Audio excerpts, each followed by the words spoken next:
This is an It's Your Break production, so sit back and take a break. Welcome to It's Your Break. Hi, I'm Jonathan Mertz, and coming up on today's show, well, we're going to mystify things through diversity and kind of broaden our thinking. Today's guest is Daralyse Lyons. She is a transformational storyteller, a journalist, an actor, and an activist who has a major in English and religious studies. She's also a journalist who's a part of the National Association of Black Journalists. And she's going to be our guest coming up next here on It's Your Break. It's Your Break will return right after this. Subscribe to the It's Your Break podcast on Apple Podcasts, Google Podcasts, Spotify, Amazon Music, Audible, YouTube, and iHeartRadio.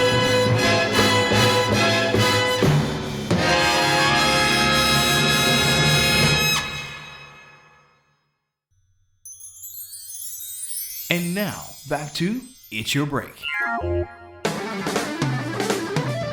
Welcome back to the show. Hi, I'm Jonathan Mertz, and like I said earlier, we are going to be demystifying our minds through diversity. And Daralyse Lyons is today's guest. And thank you so much for coming on the show. Yeah, thank you so much, Jonathan, for having me, and hi to all the listeners and viewers. It's so great to be joining you. So, what prompted you to develop this podcast? Yeah, that is such a great question. So, how far back can I go? Can I go back a You can go back as far as you need to go back. Okay. Okay, cool. So I am biracial. If people are listening to this, they won't be able to see me, but my dad was Black, my mom is white. And so I grew up my whole life sort of living in that space between the Black-white binary, right? So like always kind of occupying a multitude of cultures, a multitude of ethnicities, and two races. And so that was something that was really important to me and important to my identity throughout my life. And then I wrote a children's book actually under the pseudonym Maggie Williams, and published that book, which is called I'm Mixed. It was such a special book for me to write about being multiracial, multi-ethnic. And I started speaking a lot about the subject of diversity. And then my business partner, Anna Marie Jones, who is wonderful, she's also biracial, but she had just not really been able to claim that in the same way as me. And so when we met, she said, I really want to work with you around diversity. Can we do something around diversity? And I said, yeah, I would love that. But for me, it felt really important to do something that was a microcosm of the macrocosm. So if any of your listeners are listeners of the Demystifying Diversity podcast, what they'll find is that we don't just talk about race. We do talk about race. We talk about it quite a lot. But we talk about other topics pertaining to diversity, equity, and inclusion.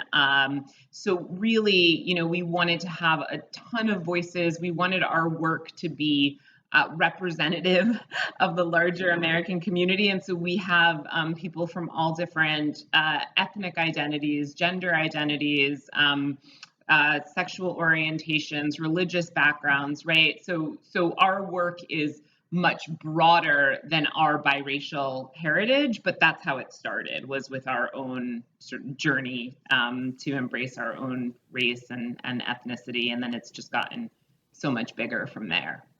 Interesting. Very interesting. And as she mentioned, for anybody that's listening on the podcast, if you're kind of trying to visualize what she looks like, she kind of reminds me of Karen Parsons, who played Hillary Banks on Fresh Prince of Bel-Air. That's exactly who you remind me of.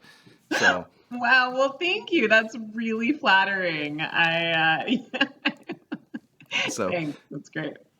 But yeah, I mean, the whole topic, and here's the situation. I love diversity. I love everything about it. I wish more people understood the real meaning behind diversity. And it doesn't mean you always agree with everything. You don't mean, when you're talking about religious views and sexual orientation, but it's meaning, it's understanding, it's living together, it's being civilized, it's treating each other with respect. And that's the way I take it. How do you guys approach that? Yeah, I love that you talked about that. I think it is treating one another with respect. I want to take it a step further and say that it's a recognition that and I talk a lot with my hands, so I'm sorry. That's fine. That's absolutely, I do too, and I have to keep it under Right. control as well.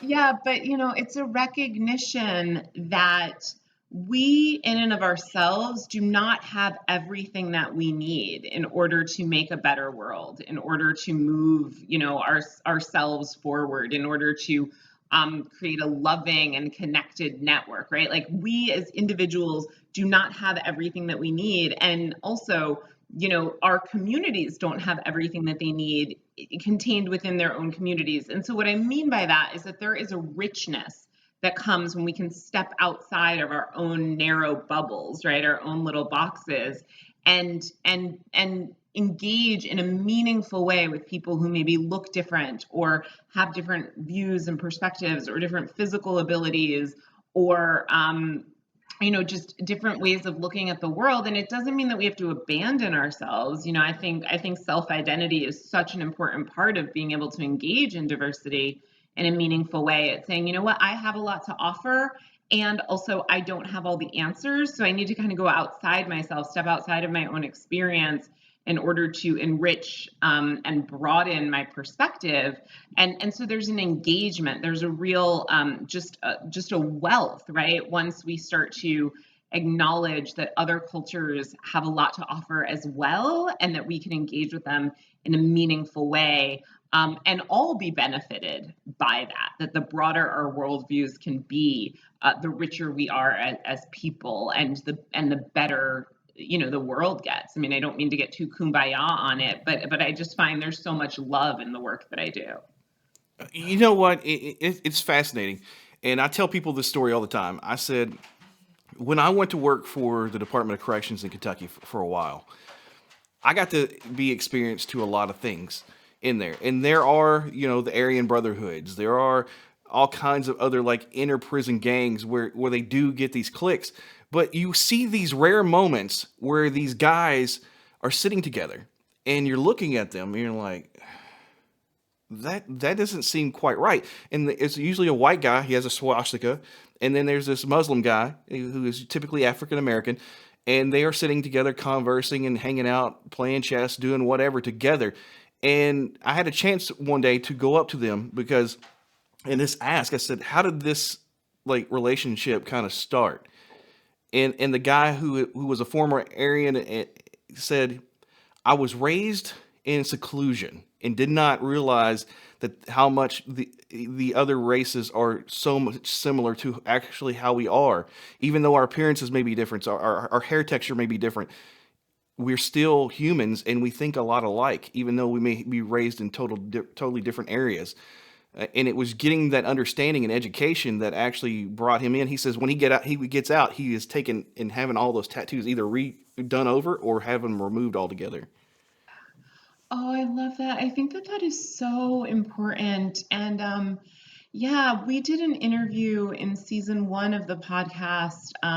Elisa Kraut, who worked for the Museum of American Jewish History, and I sat down with her, and she's the granddaughter of Holocaust survivors, and that her father was born in a displaced persons camp. And she said something that always sticks out to me. She said, we're Venn diagrams within Venn diagrams as human beings. And if we can't find those connections, then we're not looking hard enough. And so I really, when I look at our shared humanity, I think about that. I think about, okay, well, we all have the same set of feelings. You might not all have had the same experiences, but we all kind of feel the same, right? And Jonathan, you and I might have connections. We might have things in common that you might not have with someone else, or I might not have with someone else. But we can find, if we look for connections, we're going to find them. But also, if we can connect on what we can connect on and those areas of overlap, then it becomes really exciting to think about, well, what are the things that and the experiences that you've had that I don't have, where I can maybe learn from you, right? And vice versa. And so it becomes, I think, acknowledging our similarities and acknowledging our differences are both such an important part of this work. Now, how do you tackle people who kind of come up to each other and like, you haven't lived my life. You don't know what it's like. You don't have the same problems that I've had, based on my skin color, based on any, religious background upbringing I had, and just saying there's no way that they can connect. I mean, getting past those little hurdles and barriers.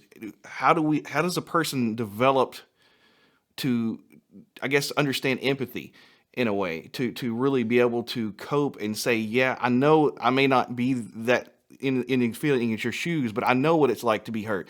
I know what it's like to be bullied, or I know, what it's like to be wronged in those feelings. But how do you really connect and not be, I guess, too overbearing and too, I guess,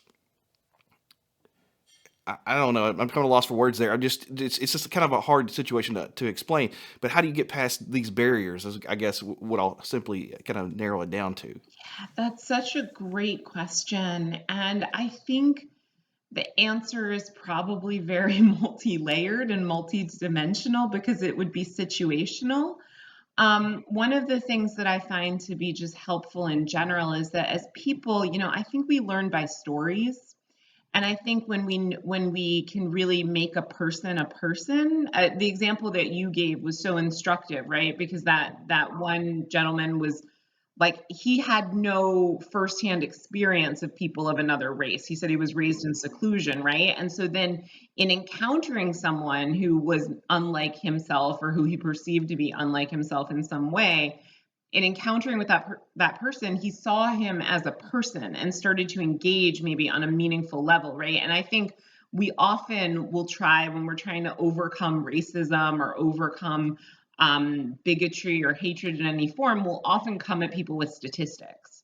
And I don't know how instructive that is, right? I think that the more that these things become personalized, the more that people can really see for themselves the damage that is caused, or the humanity in another person that they may have seemed to feel distant from, I think the more human this work can be, those barriers sort of melt away. And you asked me like how I kind of tackle it.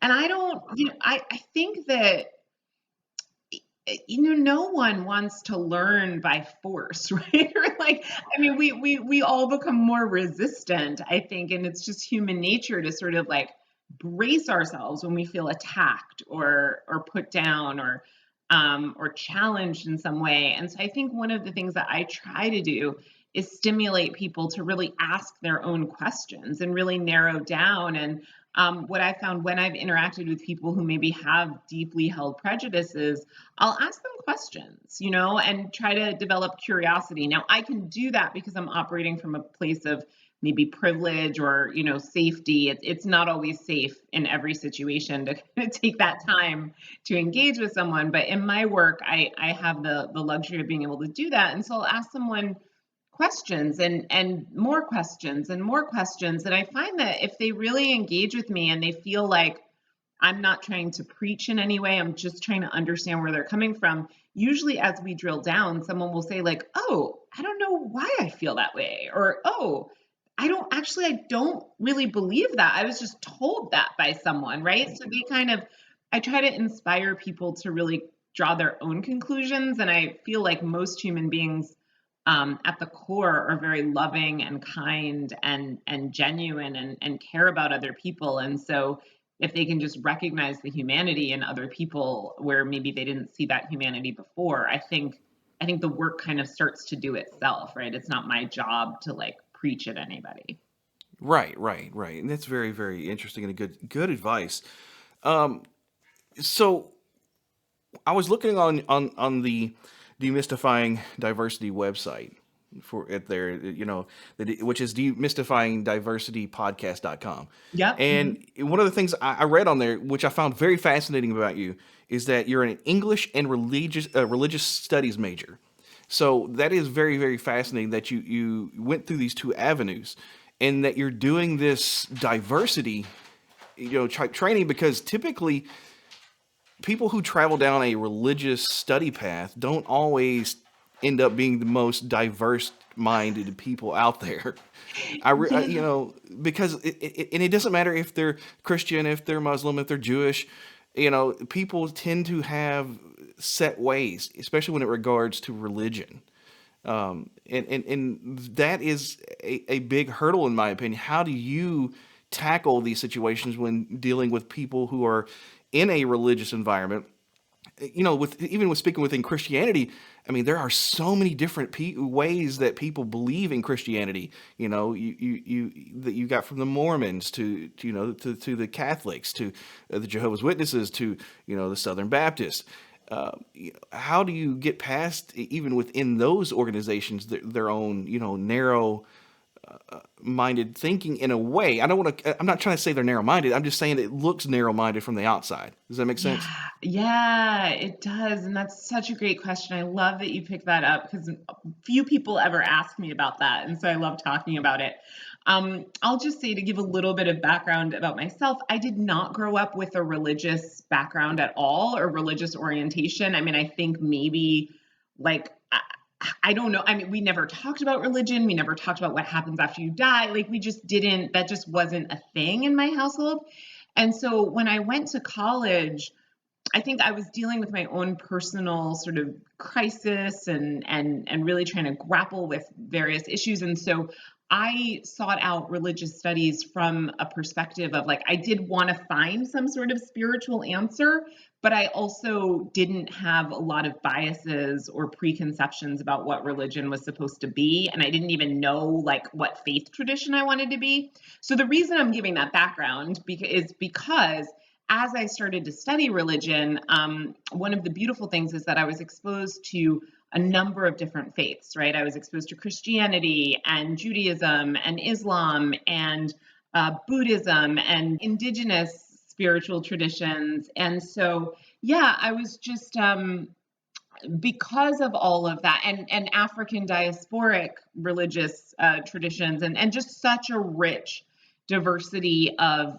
information. And then also I minored in history, so I learned a lot about the history of various religious roots and organizations. And so why that's all important is that for me, I never saw religion as a divisive tactic. I just came to the study of various religions and learned oh my gosh, Islam has a social justice lens that's woven into the religion and a community emphasis. And isn't that beautiful? And Judaism, there's such an emphasis on really study, deep study and spirituality through study and engagement with the text and asking questions. And Christianity has the element of grace, right? And Buddhism acknowledges and embraces human suffering, and just looking at all the richness that these different religious traditions provided. And so for me personally, what I found is that the more that I learned about the different faith traditions out there, the more I learned that basically all of them say that we're supposed to love each other, be good people, and take an active investment in making the world better. And so for me, I always just kind of saw religion as a perfect vehicle for positive social change. Now, that said, I think it's often used in a way that can be very divisive, that can really tear at relationships and tear at the fabric of society. But that's not religion and that's not faith. That's just people being people and sort of using religion in a violent way. So that's a long sort of background to answer your question. But your question was really about how do I engage with members of various religious communities. And luckily, because of the work that I do, I'm often talking to people who have experience of, and I guess this isn't lucky in terms of the social justice element and the pain that's visited on people, but it means that I'm often not seeking out religious leaders from communities that are closed to this work, because I'm seeking out religious leaders to interview them, to engage with them, who have an experience often of suffering as a result of bigotry or discrimination, right? And so they're often far more wanting to shed light on yeah, we're people, right? And stop persecuting us because we're people. And these are the beautiful things about our faith that I want to talk about and bring forward. And so those are the people that I tend to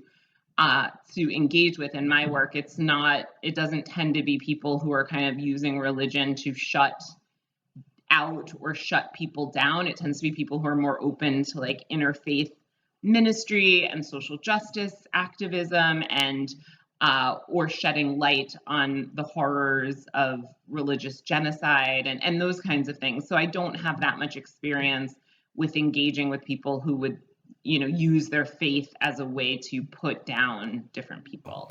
So one of the things I see, especially within the ranks of Christianity, is a lot of the organizations don't view certain things the same way, especially when it comes to same-sex couples.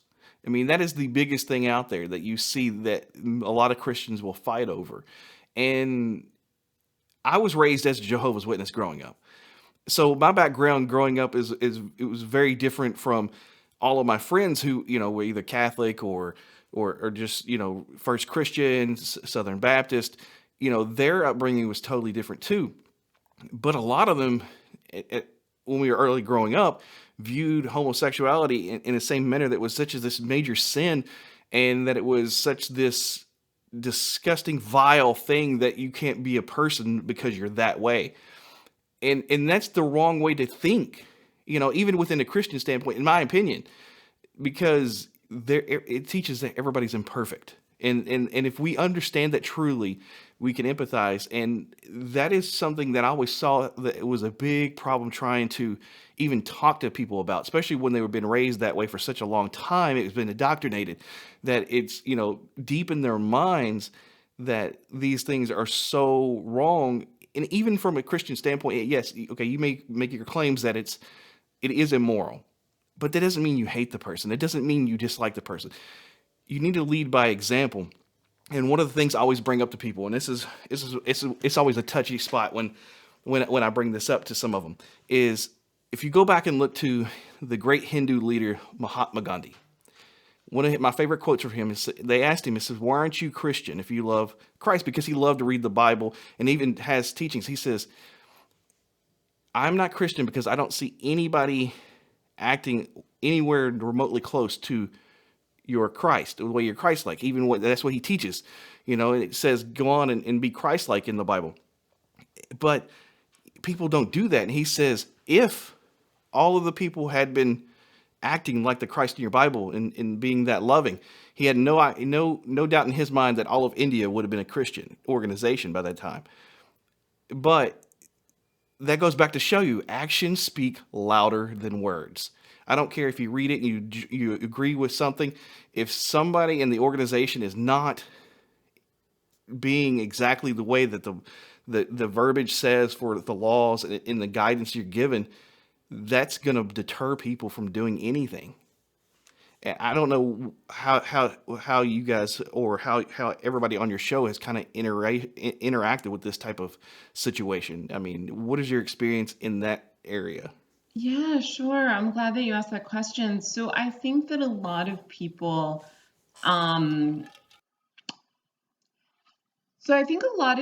get their faith, not from their own real, like, deep engagement and understanding of the text, but just from what they think or what they've been told, right? And so I think that leads to a lot of very gross misunderstandings. And so, if we look at the historical roots of the time when the Bible was written, and I'm not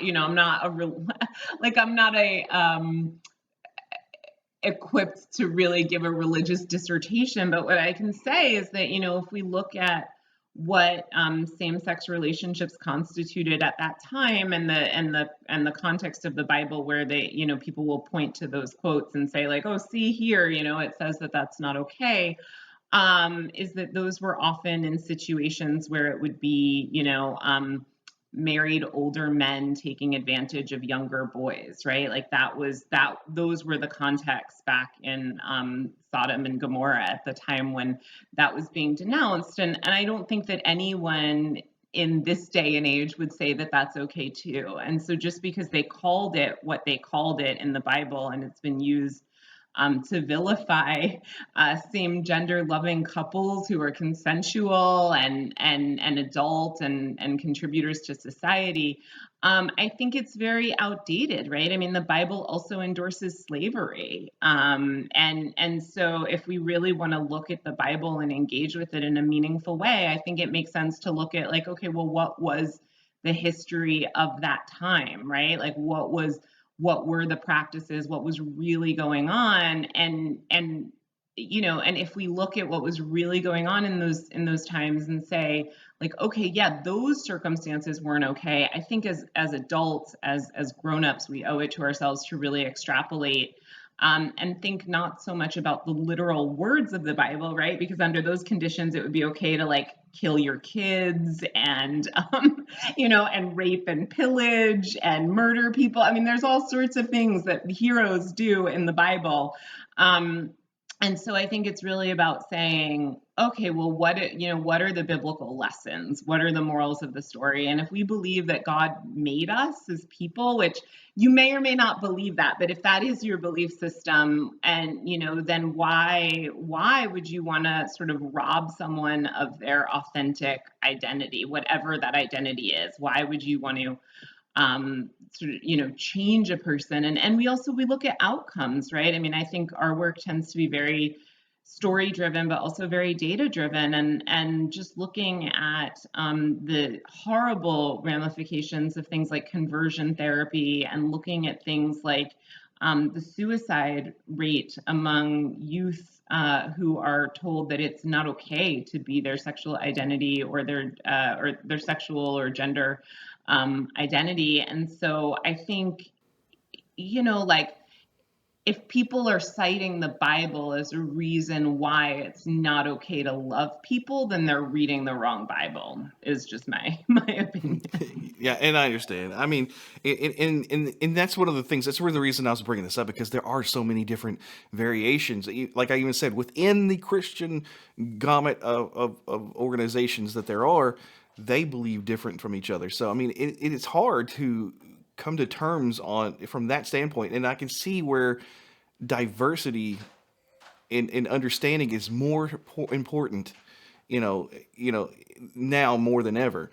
But that's a really good point that you bring up, right? Because I think a lot of people have a certain perspective. Like I have a dear friend of mine who came from a family that was very anti-LGBTQ, but they hadn't had an experience. And then her brother came out as gay, and all of a sudden their attitudes shifted, right? Because it was like, oh my God, this is my brother, and I love my brother, and he's a great person, and I know his heart. And so, and my friend is now like an advocate for LGBTQ, and I'm a member of the LGBTQ community. And, and I think that sometimes it's really just people who haven't had an experience of something don't really understand, or they believe what they've been conditioned to believe or brainwashed to believe. And I mean, again, we look at something like, let's say,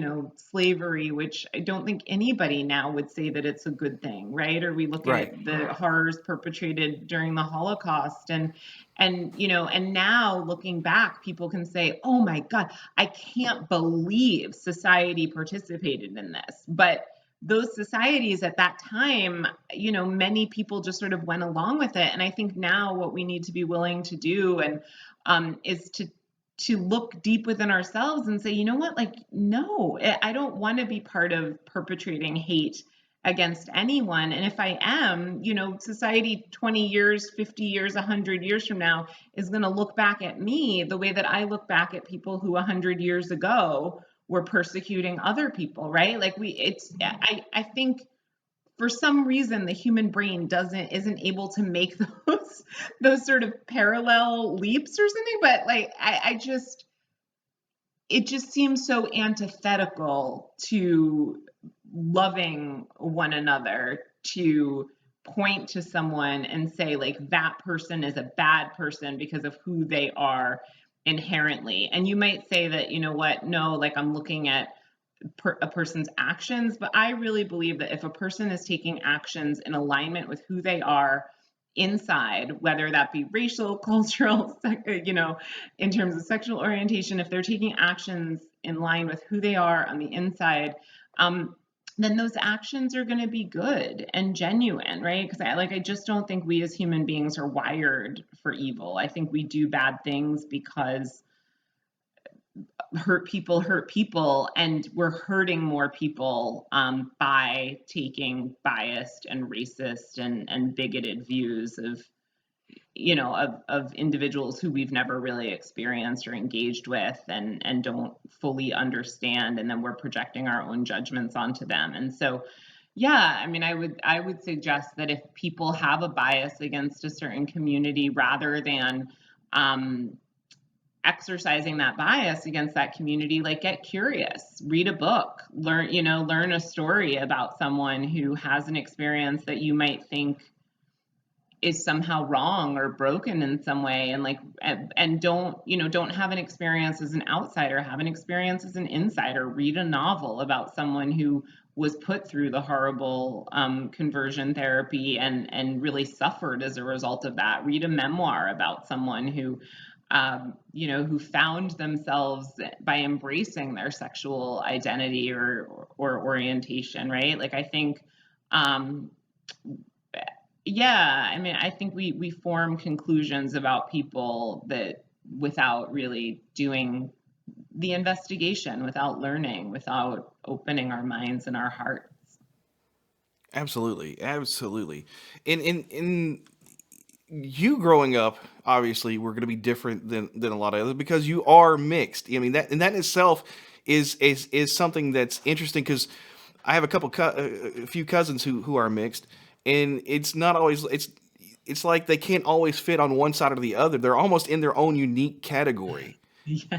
And it's very interesting. You wouldn't think about it, because you see the stereotypical kind of racist, white people, and they're like, oh, no, you ain't white, you have nothing to do with white, and they only see them as somebody of color. And then sometimes, you have the opposite effect where somebody says you acting too white. So, I mean, did you go through any of that yourself? Yeah, that's such a great question. Everyone has such a different experience, and I will say that my business partner has actually experienced more racial bias, I think, than I ever have. Partially because we're about 10 years apart in age, and so I think I'm 37. I grew up in a not especially diverse town, but a place where it was very liberal, and so I didn't experience that, but I also think part of it had to do with the way that I was raised to just be unapologetically myself. And again, it was safe within my surroundings to do that. But I remember I was part of my mom had joined an interracial parenting group, and so we went to these meetings, and there were a bunch of other children who were the same racial and ethnic identities as me. They were Black and white. And there was a group facilitator, and she went around the room and she asked all of us kids to identify our race, and every single child except for me identified with their minority race to the exclusion of their other race, and just said, I'm Black. And they didn't say I'm mixed, I'm biracial, I'm, Black and white. And when it got to be my turn, the facilitator said, okay, Daralyse, what are you? And I said, oh, I'm mixed, I'm Black and white. And she said, she didn't know what to do with that Right. answer. And then she said, well, no, but what are you really? And I said, well, I'm both, I'm Black and white, and she said, well, yeah, but that's not how society is going to see you. And I said, yeah, but society is broken. And I was like 8 years old at the time, That's awesome. right? Like, I just wasn't going to let anyone tell me who I was. I just knew from an early age who I was and how I defined myself. And I embraced my mom's culture, my dad's culture. Like, I felt enriched by the fact that I was a multitude of different things at the same time. And so, in answer to your question, I've really had, in so many ways, I've had such a privilege because I've been so embraced by a multitude of different cultures. I don't feel like I fully ever really fit in everywhere. So I think that has maybe led to some just inner emotional turmoil, but like fitting in everywhere, but never quite belonging like within a category. I think that definitely churned some stuff up for me, but I never felt like other people were excluding me. I just sometimes felt like I would enter a space and be like, oh, I don't quite look like everybody here. I haven't quite had their same experience. I didn't see myself reflected a lot, but I never felt excluded or unwanted, if that makes sense. Absolutely. Absolutely. So in that regards, you have an extra layer on that. You know, as you mentioned earlier, you're part of the LGBTQ community. Did you ever see any differences when you came out and told people you were in that community? Did people start treating you any different? Yeah, well, so I think there too, I'm bisexual. So like in the same, I think I'm a lot of bis, right? I'm biracial, I'm bisexual. So I kind of don't really fit, on any binary. And so I think because of that, it seems like I'm sort of in the same way, I'm kind of embraced by everyone, but I think they make assumptions that aren't necessarily there, right? So if I'm in like surrounded by my gay and lesbian friends, I think they're just sort of like, oh yeah, awesome. Like, because I think they forget about my whole heterosexual history, right? But then if I'm like with my heterosexual friends, it's almost like they're just like, oh yeah, but that's not really a part of you, right? Like that other side of you. So I think I'm sort of embraced everywhere, but not fully as me. It's kind of like people will identify with the side of me that feels like them, and then not really think about the other side, which I guess is in some ways great because I'm, again, embraced everywhere. But in some ways, it's also really weird because I'll say something sometimes and it's almost like people just do a double take. So they're like, wait, what? Really?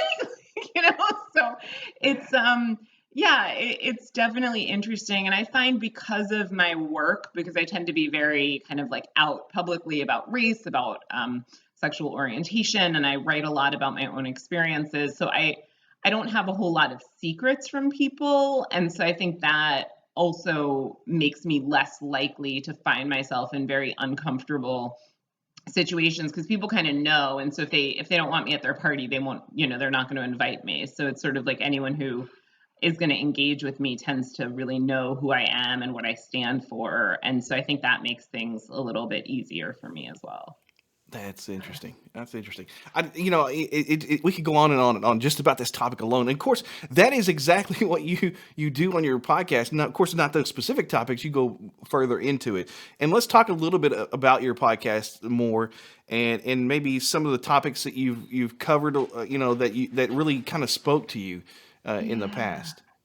Thank you so much for that question. So. Every episode, I think for season 1, I interviewed 128 people, which was such a gift to be able to sit down with people. And then what we do is we take, we'll have like maybe anywhere from 6 to 10 or 12 voices on any given episode, so that each episode is really, it integrates a number of different voices, perspectives, stories, experiences, all surrounding a specific topic. So we had one episode on biracial identity. We had an episode on the Black and Blue experience. Police officers of color, which I thought was really impactful. We did an episode on LGBTQIA identity. We did an episode on Asians in America during the COVID pandemic and the violence that's been inflicted on them. We did an episode on the Holocaust and those horrors. We did an episode on Muslims in America, body diversity, which is something that's not talked about often, disabilities, and interracial relationships. So those were all the episodes for season 1.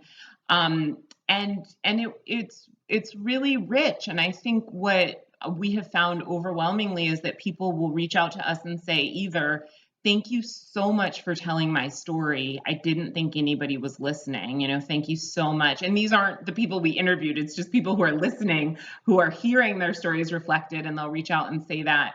And then the other thing that we've heard just overwhelmingly is, oh my God, I didn't realize this about whatever group of people we're talking about, right? Like I didn't know this. Thank you so much for this information. Thank you so much for making it personal, because I didn't know this. And I want to do better, and I want to be better. And I find that podcasting is such a great, and you probably know this, Jonathan, because you have a podcast, but podcasting is like such a great medium for people because they can engage in a way that is non-threatening, that's on their own terms and their own timeline, right? You can sit, you can digest. And I think often when we're talking about issues of diversity, people freeze because sometimes it's a very uncomfortable thing to talk about, especially if you have no experience and no racial literacy and cultural competency training. It's like, oh my God, what do I do? What do I do? I want to talk about this stuff. I want to know more, but what do I do? And so I feel like podcasting is just a great vehicle so that people can listen and they can learn. And then the other overwhelming feedback that we've gotten, I wrote a book called Demystifying Diversity, Embracing Our Shared Humanity. And there's also a workbook that comes with that. And so a lot of people who listen to the podcast will then go out and buy the book, and they'll start to really apply the lessons and take them out of the brain and kind of bring them into their heart. And so we get a lot of people reaching out and saying, thank you so much for that. I was able to apply this skill. I learned this thing. I took this tangible thing back to my company. My kids and I listened to this podcast episode together, and then we talked about disabilities. We talked about race. So those kinds of things. And for us, that's where the real meaning comes. It's in making a difference, even if we just touch, a few hearts, right? Like, I believe that has untold ramifications, because if someone shifts out of their own biases, then they'll sort of be a leader within their community to do the same, within their families, within their friendships, within their marriages, right? Like, they'll be a pioneer for change. Absolutely. Absolutely. And if you haven't subscribed to their podcast, do it. I did it. So, it's on there. So, and it's one of those things that go out there, listen, open your mind. If it's not for you, hey, it's not for you. But if it is, you may be onto something. And that's the thing that I always tell people: go out, give it a try, listen to it, because you never know what avenue it's going to take you down. And that's really cool. And this is the time that I want to give to you to basically start promoting your podcast. Tell everybody where they can go, how they can get a hold of you, and all that great jazz. Yeah, thank you so much for that, Jonathan. So I will say too, you told people to go to the podcast. It's the Demystifying Diversity Podcast. It's available anywhere you get your podcasts. You can also find me and us on demystifyingdiversitypodcast.com. You can find me personally at DaralyseLyons.com. And I would encourage people to go. And, you don't even have to start at the beginning, right? Because there's all these different topics that we do. So if there's a topic that maybe you don't know about and you want to learn a little bit more, listen to that episode, and then maybe listen to the question and answer episode that goes with it. And, maybe that'll inspire you to start a conversation. You can buy the book, Demystifying Diversity, Embracing Our Shared Humanity. And learn for yourself, learn for your family. This work actually, I think, makes us happier. And I think people don't always think that. They think like, oh my God, working like diversity, it's so heavy. It's such a heavy topic. It's so burdensome. But I actually feel like this work teaches us how to love more and better and deeper, and to create more empathetic relationships. And these skills are so translatable. Like, it's so much bigger than diversity. It's about being able to see the magic that exists in every single person. And for me, like that's just such a gift. I feel so honored and so blessed that I get to sit down with people, listen to their stories, and then bring those stories to other people. And that's something else that your listeners can do. Like, if they've got a story about their own experience or something that they want us to cover in the podcast, we're working on season 2 right now, busily working on season 2. So people go to demystifyingdiversitypodcast.com. They can send us messages through the website and say like, hey, you didn't cover this in season 1 and we really want to talk about this in season 2, or, do you have any resources? We answer every message personally between me and Anna Marie and Zach, the three of us on our team, we get back to everybody, we engage in some meaningful way. And so, yeah, I would love to hear from people. One of the things that I've got to ask, because I'm a podcaster myself, is what is your gear setup for your podcast? How do you guys put your podcast together? Oh, yeah. So I am like the least technically savvy person on earth, but luckily we have such a great team. So I do all the interviews via Zoom, or before the pandemic, I did them in person. But then when the pandemic hit, I've been doing all the interviews on Zoom. Or on the phone. My business partner does some of the interviews, and then we've got a great audio engineer. Shout out to Paul Kondo, who splices things and puts them together and makes magic. And then in terms of like my actual setup, I just have a microphone. I've got like a microphone. I don't even know what kind of microphone this is, and and I'll record in my apartment. Prior to that, I was going into a studio, and post COVID, I'll probably go back into the studio, but for now, I've just been, recording in my apartment, and then Anna Marie on her end will go into a closet and record in the closet because the sound is better in there. So one of the coolest pieces of gear, I'm a gear geek, so I always have been, and I always collect them. So I've got the Zoom H6, little handy field recorder that a lot of people were using for podcasts back in the day before Rode came out with the Rodecaster Pro. And of course, I purchased that too, and the main reason I purchased that is because it has a USB mix minus in it, which basically means that it doesn't cause a loopback echo on audio recording and phone calls. Has a TTRS for plug into the phone. Has the Bluetooth connection for the phones. So for me that was really, really cool. The downside that I saw to that piece of equipment is the transfer from your computer to the device. It is so slow, but it's really, really good quality. And if you take the SD card out and just go to your computer, the problem is it breaks up the polywave file. Polywave file has basically a recording, but it has multiple tracks in it, so that each person can be individually on their own track. And so if you need to cut out one other person because like their dog was barking into that part, but they weren't the person talking at that time, you could cut it out. But it skips, it doesn't always line up, but the machine itself knows how to put that information back together so you don't miss it out. So if you export from the device, you get everything all together. But if you try to get it from the card, it's like some data's missing. So and only between the two parts where it starts the old file to a new file, because it records up to 30 minutes at a time in those poly files, because they get really big because you're recording everybody independently into one big file. So, but it's fascinating to me, so I find all this stuff fascinating. That's why I wanted to ask this thing as a fellow podcaster and say, hey, what do you use? So impressed by you and by your ability to do the technical part of it.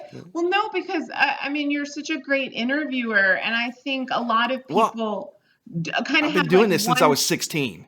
So, I'm 41 now. Yeah. And I've been doing this since I was 16. I started in radio when I was 16. And back then, it was so funny because my boss, Dave Markham, who was my very first boss that got me in, I got me my first job in radio. Ron Wainscott is the guy that I shadowed one day at a radio station, who is still a dear friend of mine and a former boss of mine that I love to this day. And he's the one that influenced me to get into radio. But Dave Markham was the first person to give me the job. And one of the first things I did, I started out as a kind of an intern with him. And back then in Kentucky, I may have had a little accent, almost sound like this a little bit. It wasn't that thick. I don't even know what it truly is. I know it when I relax enough and I'm not focused on talking, it comes back. And a lot of people say, hey, you have a radio style voice. And it's not because I'm trying to change my voice.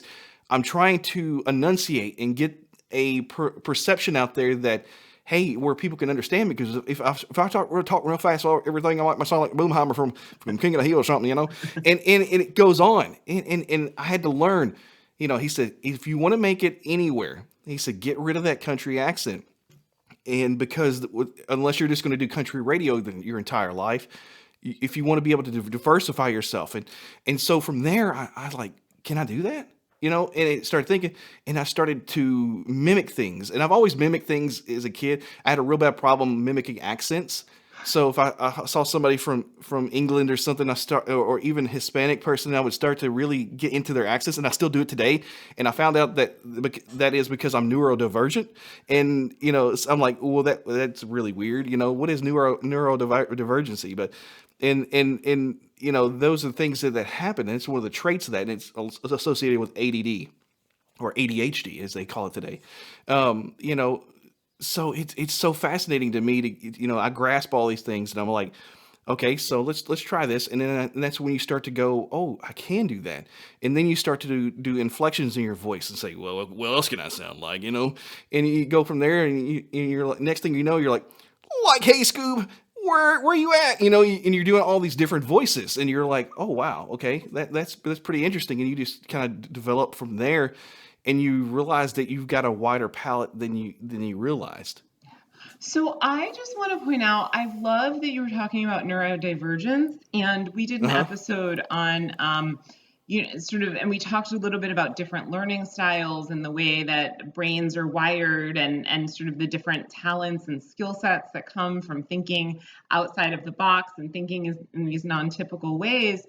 And I'm kind of going to call back to what we were talking about earlier with sexual orientation, right? And like there's such a damage that happens when people are sort of like when that's tamped down, right? Like when people are told not to be who they are. And I think the same thing with neurodiversity, right? Like when people are kind of told like, oh no, you have to learn this way, or your brain must work in this way, or you must present in this way. Like there's so much that's lost. And so the richness that you just spoke about and the way that your brain kind of like does all these things that my brain cannot do. Right. I think it's a good parallel sometimes for people to realize like, oh, actually there's a great value in embracing that someone is maybe not like me and offers something so different, and yet we also are all the same at the same time. And so I just kind of wanted to point to that, because I think people sometimes they think of diversity as just like black, white, or LGBTQ, and they don't realize that actually diversity is just the entire breadth and depth and spectrum of the human experience, and we are all different in beautiful and a myriad of beautiful ways. Oh yeah, and it's so funny because my boss will ask me sometimes how I come up with some of the responses I give, because they will say something to be talking about something, and then all of a sudden I am talking to them about something that's completely off topic, and it used to throw my boss off, a long time ago, and he's like, okay, that's weird, and eventually he understood my thinking pattern eventually, that it's different, but in my mind, it made sense. And he's like, okay, I've got to ask you, how did you connect that to that? And then I have to tell the entire story. So, it's like, well, you remember when you said, Frankenstein? Well, it made me think of my cousin Frank, who owned this nice little diner that he used to have in there, and would go and to whatever the story may be, and it would go so far off track, but then it would tie back in to what their topic was once I fully explained it. Oh yeah, totally. And they're like, they were talking about monsters, and you asked them about pancakes, and in your mind it made sense because you traced it back to Frank and the diner and the Totally. Oh yeah, absolutely. Yeah.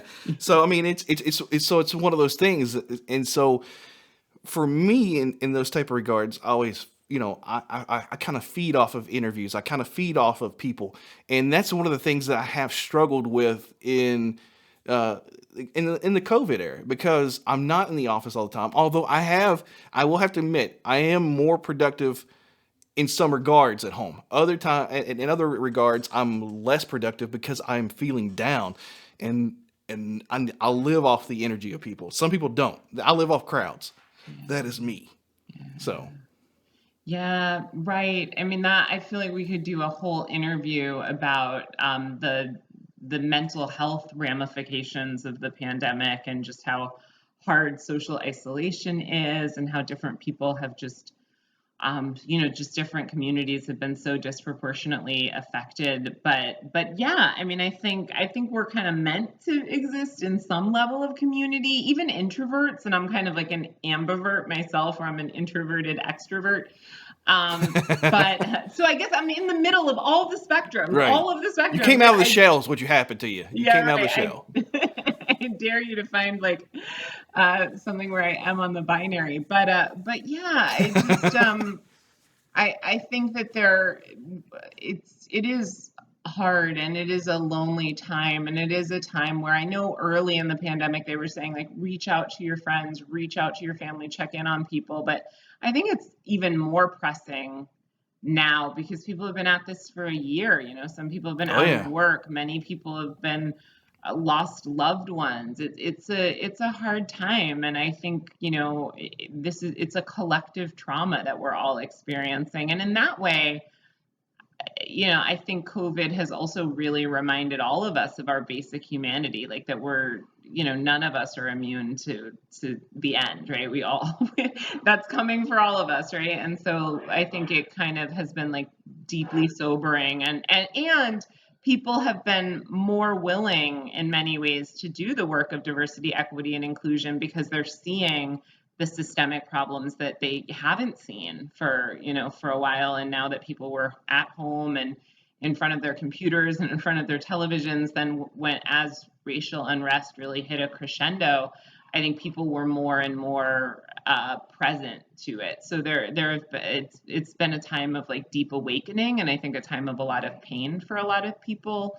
And hopefully an end is in sight. But in the meantime, I definitely think it's really important to lean into our relationships and connect with people who we perceive to be like ourselves, and connect with people that we perceive to be different as well. Absolutely. Absolutely. Well, I thank you so much for coming on the show. And before you go, is there any words of wisdom you would like to give to anybody when just meeting someone that's different than you? Yeah. So one of the things that I think, one of the only good things about wearing masks today is that I think we learn to look into each other's eyes, right? If we want to communicate. And so I think that if you're meeting someone that you perceive to be different than yourself, take the time to really look into their eyes, make a connection, and then ask a meaningful question, right? Like ask, how are you? And actually mean it, not just like the casual, like, how are you? But, like, how are you? Take a genuine interest, ask someone's name, and then remember it, right? Like take the time to just form a connection with someone. And it doesn't matter what you connect over. Talk about, the weather, your favorite sports teams, and then maybe from there you can go deeper. But I would say just slow down long enough to connect and recognize and see the humanity in another person. Awesome. Daralyse, thank you so much for coming on the show. And again, everybody, check out the Demystifying Diversity Podcast, and it's available on all podcasting platforms. Plus, hey, tell everybody that you heard about it here, when you put those reviews in on their stuff. So that would be awesome. And thank you again, and hopefully we can have you back on the show again here soon. I would love that. Yeah, anytime. Thank you so much.